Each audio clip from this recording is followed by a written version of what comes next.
আশা রাখে মরার পরও ওই ব্যক্তি মসজিদে আয়সা কয় কাতার সোজা করো, খালি কাতার সোজা, সব ফাঁকা।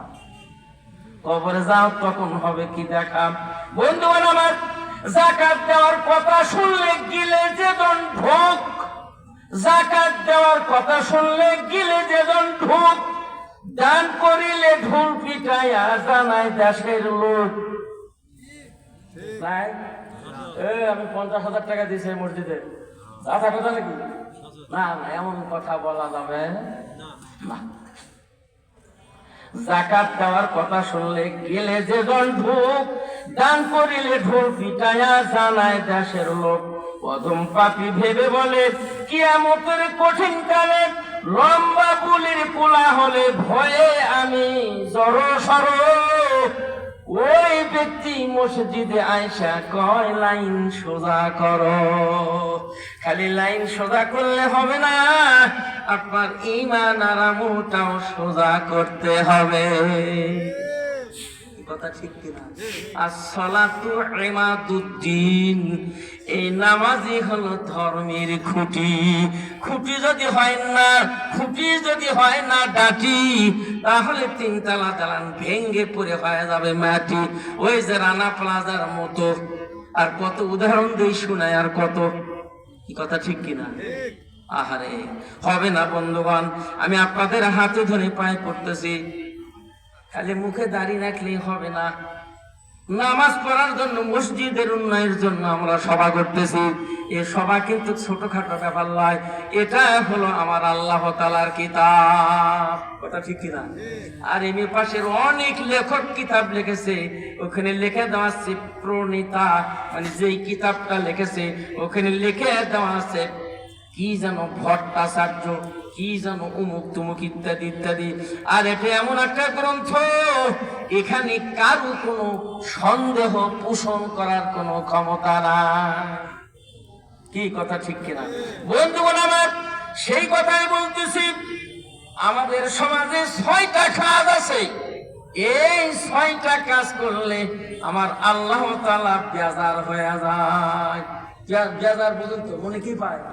কষ্ট পায়, দুঃখ পায়। 6টা কাজ যদি আমরা করি, এটা আমার সমাজে অনেক প্রচলন আছে। 1 নম্বর হলো অন্যায় ভাবে, অকথ্য ভাবে কোনো মানুষকে, একজন মুসলমান ভাই আর একজন মুসলমান ভাইকে বেদম হারে গালমন্দ দেওয়া, গালাগালি করা। 2 নম্বর হলো একজন মুসলমান ভাই আর একজন মুসলমান ভাইকে দেখে হিংসা করা, তাহলে কিন্তু আপনার ইবাদত হবে না। 3 নম্বর হলো আত্মীয় স্বজন যদি আমাদের বাসায় আসে, অনেকে আছে মন খারাপ করে, কিন্তু আত্মীয় স্বজন বাড়িতে আসলে আল্লাহ তাআলা হয় খুশি। আমরা মন খারাপ করলে আল্লাহ তাআলা আমাদের বানাবে হলো দোষী। বলেন নাউজুবিল্লাহ। 4 নম্বর হলো যখন মসজিদে মিনারে মুয়াজ্জিন সাহেব আযান দেয়, তখন কোনো প্রকারের কথাবার্তা বলা যাবে না। আর যখন আযান হয়, তখন আমাদের মুসল্লিদের ভিতরেও আরো বেশি বেশি কথা শুরু হয়ে যায়। কি কথা ঠিক হবে না? বড় বিপদ আছে।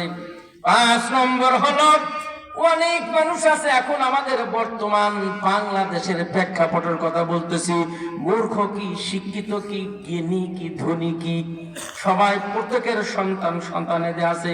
5 নম্বর হলো মা বাবার উপরে কেউ যদি তার নিজের কথাকে প্রাধান্য দেয়, অর্থাৎ মা বাবার কথার উপরে ছেলে মেয়ে কোনো কটাক্ষ করে কথা বলা যাবে না।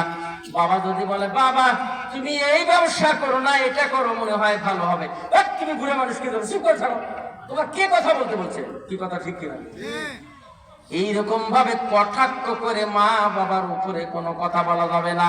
যদি আপনি কটাক্ষ করে কথা বলেন, আমার আল্লাহ কয় আমার রহমতের দরজা বন্ধ করে দেই, আমি আল্লাহ তাআলা বড় বেজার হয়ে যায়। যদি আল্লাহ হয় বেজার, আপনার নেকি যতই থাক হাজার হাজার, সব হয়ে যাবে ধ্বংস। এখন আমাদের ছেলে মেয়ে হয়ে গেছে সেই আপনার শয়তানেরই বংশ। কি কথা ঠিক কিনা? আর 6 নম্বরের কথা বলা হচ্ছে দাঁড়িয়ে দাঁড়িয়ে পানি খাওয়া যাবে না। সবাই তো দাঁড়া থেকে পানি খায় না ওই চার তলে ওই হোটেলে কলের পারে গ্লাস নিয়ে দাঁড়া থেকে ঢক ঢক ঢক ঢক করে পানি খায়, আবার দাঁড়িয়ে থেকে মতো ঠ্যাং না ধরে গেলে নদীটা শোকে। কি কথা ঠিক কিনা? দাঁড়িয়ে থেকে কখনো পানি পান করা যাবে না। আমাদের ছাত্র ছাত্রীকে পড়াইলাম, রাসূল নিষেধ করছে আল্লাহর কোন বান্দা কিংবা বান্দি খবরদার যেন দাঁড়িয়ে থেকে কখনো পানি পান না করে।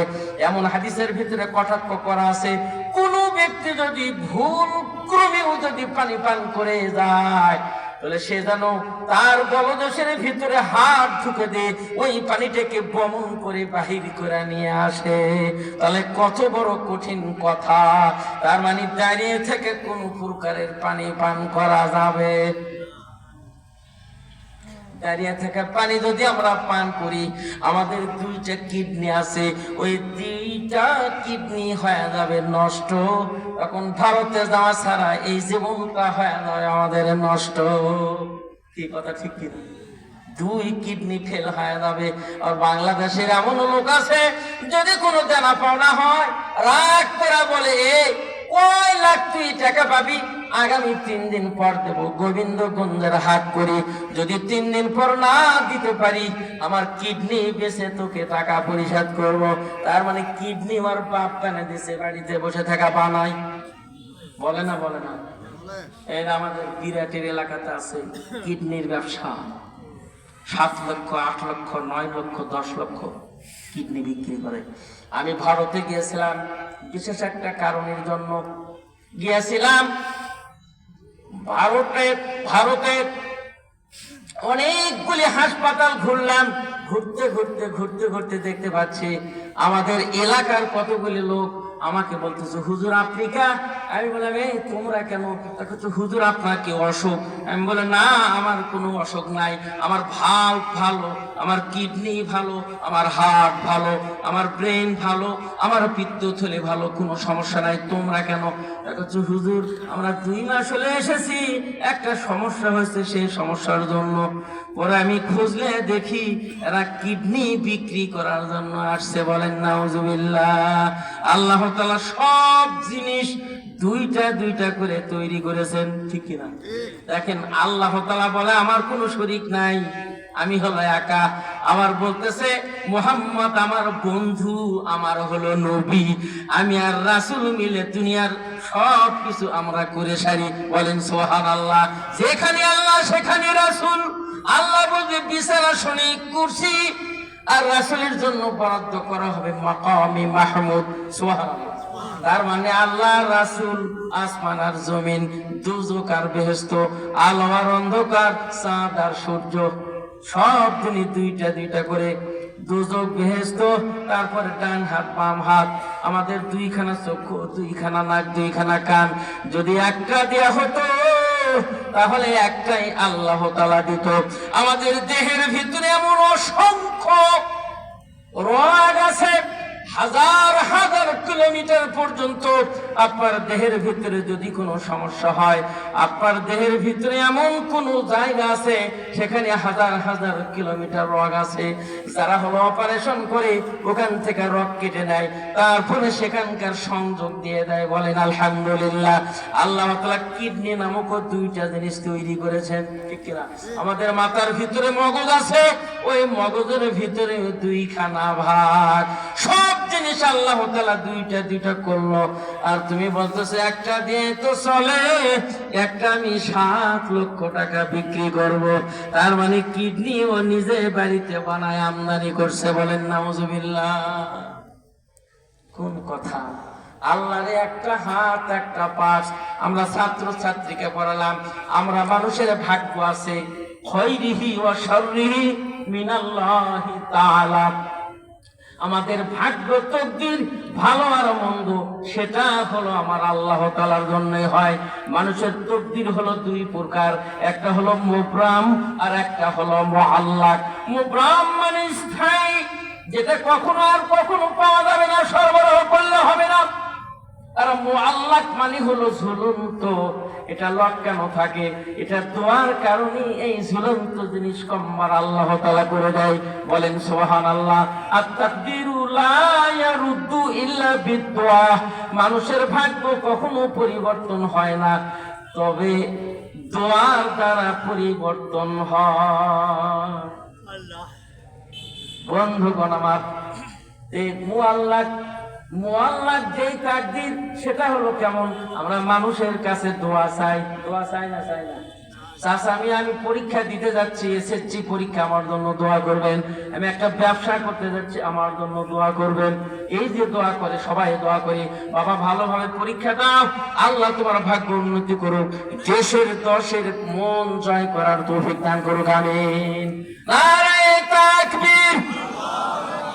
দ্বিতীয় বক্তার আগমন, শুভেচ্ছা স্বাগতম। দ্বিতীয় বক্তার আগমন, শুভেচ্ছা স্বাগতম মাহফিলবাসীর পক্ষ থেকে।